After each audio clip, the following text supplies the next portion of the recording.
Imagine it being 85 degrees outside, really hot, and you have to go for a walk, and you're like, okay, what's the issue with that? I'm just gonna go for a walk. Well, imagine you not having any shoes. Hot floor, all the bacteria, red ants, spiders, maybe even shards of glass. You're like, well, I'm just gonna wear my shoes. I own hundreds of them, right? Well, imagine you taking your dogs outside every day for a walk in their sensitive paw without any shoes. Well, see, this is why I'm bringing you the topic of why dog shoes are a necessity and not an option. This topic is relevant for everyone who is a dog lover and who owns a dog, and not only that, whoever has a humane concern towards all living things and wants to keep them safe and healthy. I'm bringing you this topic with a lot of research and relevant topics that I have researched on this. We're going to talk about the three topics: necessity of dog shoes and the hazards that come without it, and paw anatomy. We're going to talk about where to find the right dog shoes and how to find the right size. I'm going to talk about how to train them to love it, because I know a lot of people are going to say, well, my dogs don't like dog shoes, so, well, I'm just not going to waste my time on that. Well, today I'm going to show you why and how to train them, because there is options to do so. So first, we're going to start off with the hazards. There's plenty of hazards. As you can see here, there's mud, there's ice, there's snow. I know a lot of people say, well, I don't have snow out where I live, or it's not that too hot. Well, a lot of people don't know 70 degrees is hot enough to burn their paws if they stand outside for that long. There's also bacteria, there's like unknown stuff like shards and there's like feces of other animals that I don't think you would want your dogs to walk on. There's also mud. You don't know what type of insects and things might be in the mud.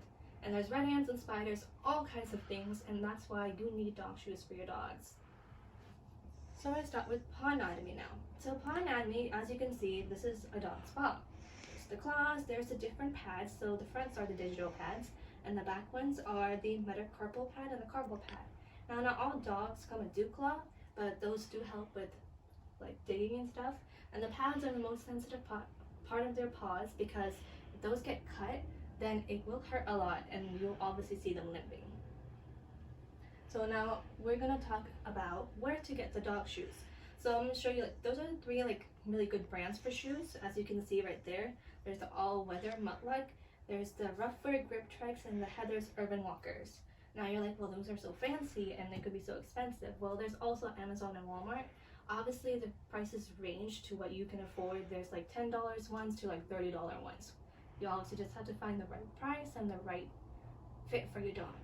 And then now you might be thinking, like, what size do I get? Well, dog shoes come in different sizes. Obviously, the width is what they measure, and unlike our feet where they measure the length, the easiest way, according to Lisa from Urban Walker, she is part of a vendor who make dog shoes, said that just measuring a dog's paws, just tracing it along paper and measuring that width is the easiest way to find their size.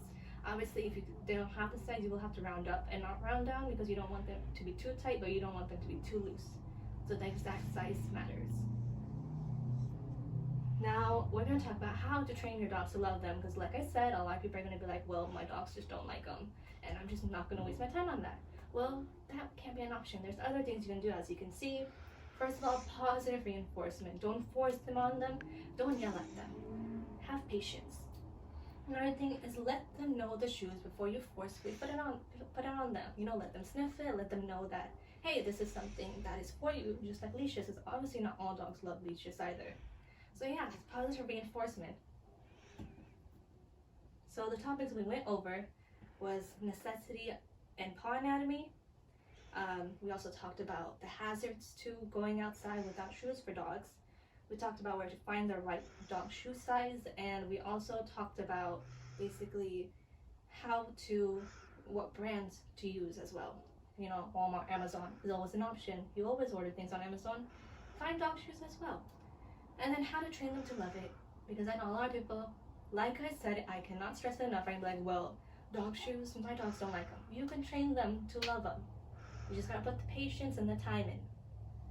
So, like I said, there's also the things about shoes. But then now, how do you tell people to use them?